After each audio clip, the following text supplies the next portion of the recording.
各位尊貴嘅客戶，你哋好啊！新年好，新年快樂！喺新嘅一年開始之前呢，我真心想同大家講一句嘅，就係多謝你哋過去嘅一年對我哋嘅信任同埋支持。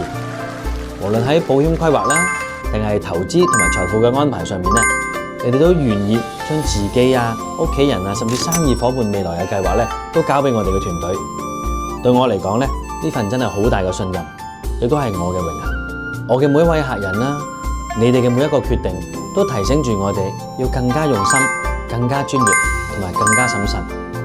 因為我哋好清楚，財富管理絕對唔係一個短期嘅事情嚟嘅，而係關乎成個家庭嘅安穩同埋長遠嘅計劃。踏入新嘅一年呢，我同我嘅團隊都會繼續用穩健啦、有前瞻性啦同埋負責任嘅態度去幫你哋大家去管理風險同埋把握機會，一步一步咁向住你哋長遠嘅目標去發展嘅。